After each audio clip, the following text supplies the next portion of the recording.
Ugly girls and hoes created the feminism movement. I'm not gonna lie. So, ugly girls and hoes created the feminism movement. I'm not gonna lie. So, realistically, if you think about it, every time you are out and you see a pretty girl and she has an ugly friend with her, what does that ugly friend do?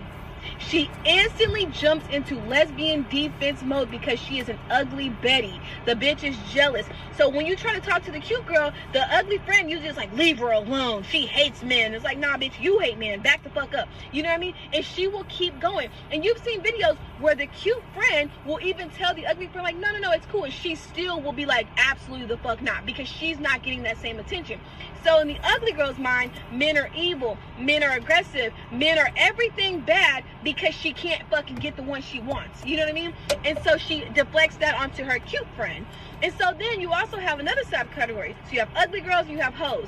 Hoes build a reputation for themselves. They're sleeping around, they're collecting babies, they're collecting bodies. The bitches just don't stop. And so after they're done living their whole life, now they're coming and looking for a man to save them, and no man is willing to save them. So again, they create the same agenda. Men are evil, men are monsters, men are selfish. No, you bitches are just two unlikable categories, and you bitches are going to attract what you put out, which is bullshit 24/7.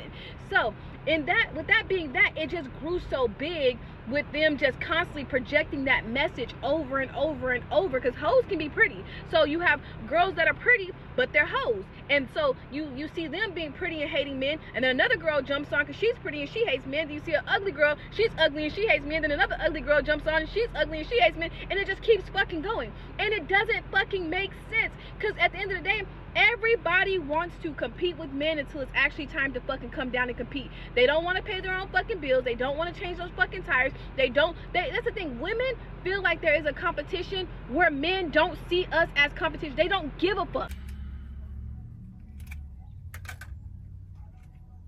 Baby girl just said women see men as competition and men don't give a fuck.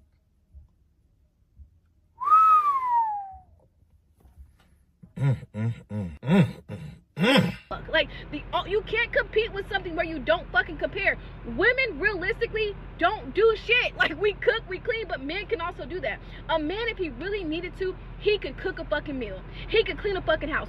A woman, no matter how, I mean, she would have to put some real logic together to fucking change a tire. Like, that's gonna take some fucking work.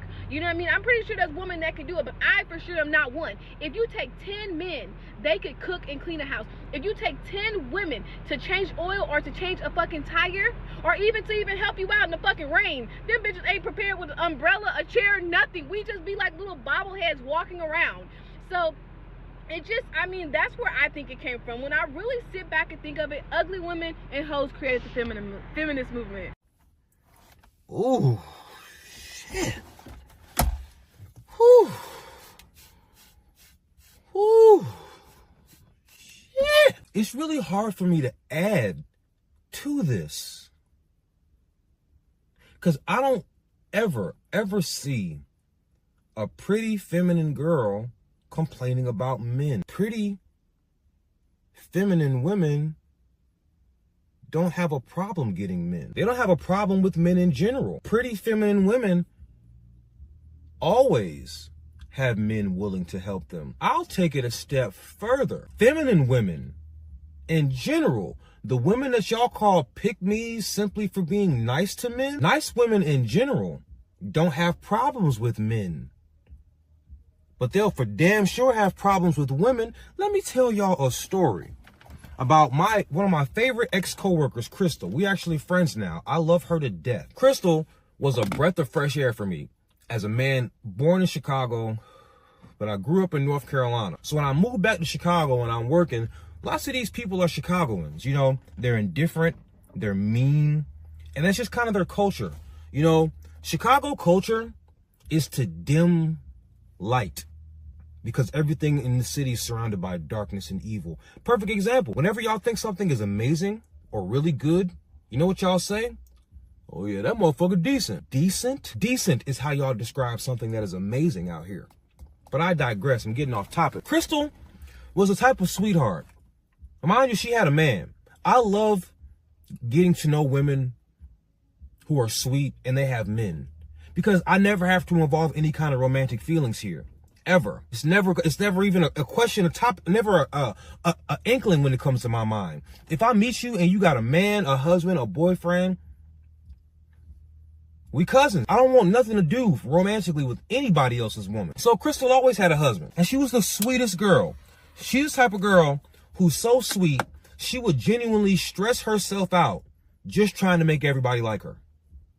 And it's just so genuine and adorable. I love this girl. This is the kind of girl who needs to be protected at all costs. Crystal also used to have severe anxiety. I don't know if it's like that now. I haven't talked to her about her personal medicine in a while, but she used to have severe anxiety. She took medicine for it. Crystal wasn't supposed to be able to have a baby. Crystal and her husband get pregnant. She's excited. Imagine you're a dope ass woman. You never thought you'd be able to be a mother, and now you're pregnant. But there's a problem. Crystal can't take her anxiety medication. She doesn't want to do anything that could potentially harm this baby. So you can imagine at work, Crystal could be an emotional wreck sometimes.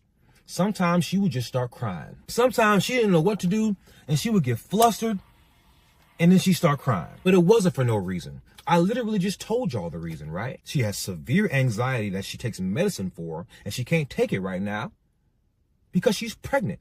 And she wasn't supposed to be able to have a baby. So she ain't gonna do shit to potentially harm this baby. And she's also the kind of sweetheart who always stresses herself out just trying to make people like her. Because she wants everybody to like her. She's like Leslie Knope. But a little bit sweeter. She just wants everybody to like her. When I tell you the women at work would bully her about her mood swings, when I tell you the women at work would talk about her behind her back like she was a dog, all because we had this hyena at work named Maria that became a single mom. Because, mind you, Maria was a hyena, and I feel like I'm disrespecting hyenas. She's a bad person, bad teeth, badly built, a wreck of a face. But she was catty and mean and bitchy. Maria was the worst kind of bitch. She made it her mission to bully people whenever she felt like it. I remember I came home from work one day and I was frustrated by this bitch. I talked to my father about it. He was like, "You need to make friends with this bitch." I said, "What?" He said, "Yeah, you just told me all this shit about this lady, but you did say she has power and pull at work. And you did say she's a bitch and nobody really likes her. So if you become friends with her, you will never have to talk for yourself at work ever again. She will always do it for you." And sure as shit, it worked. I befriended that bitch. And every time I had a problem, I just told Maria. But me and Maria eventually fell out because she's a bitch. And eventually, she did me the way she does everybody else. So that's when I told somebody at work about my evil plan, knowing it would get back to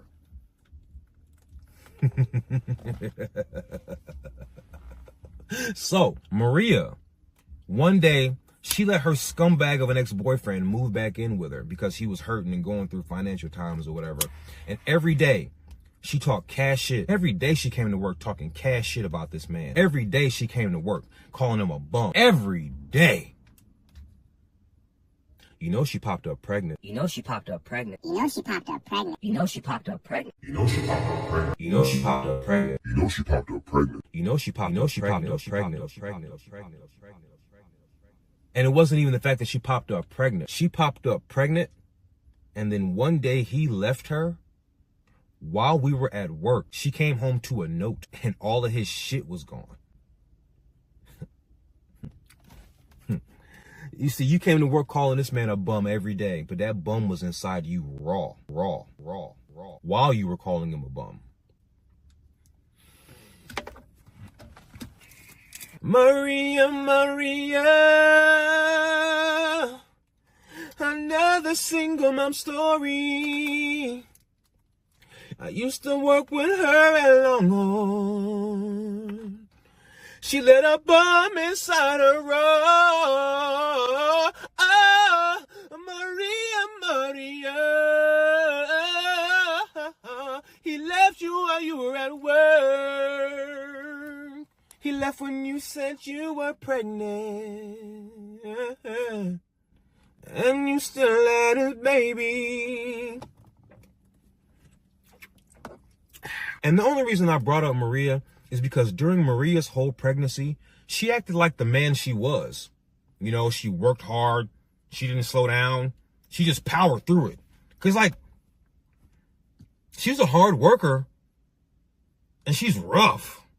You know what I'm saying? Like, she looked like she could take a punch to the face and walk it off. You know what I'm saying?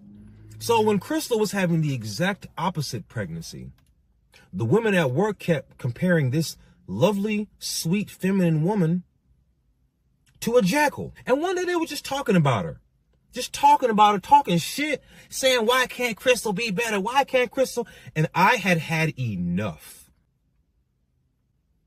I said, since when in American society did we stop catering to pregnant women? Y'all comparing Crystal to Maria? They're completely different people. Y'all are women. Y'all know every single pregnancy is different. And did I miss something here? Y'all know Crystal got anxiety. She's a sweet girl. She wasn't supposed to be able to have a baby. And now she's pregnant, so she can't take her medicine. You would think that would warrant a bit of grace, especially from the women in the workplace. Y'all should be ashamed of yourselves. I looked at Kinga in particular, and I said, Kinga, I would have hoped somebody would have been nicer to your mama when she was pregnant with your ass. She walked away crying. One of the girls said, Brandon, Kinga's mom is dead. I said, I know. That's why I said it. That's why they didn't like me at work. That is why they didn't like me at Longhorn Steakhouse. Because there was a bunch of catty bitches. And I was never going for it. More importantly, I protected sweet feminine women from those bitches.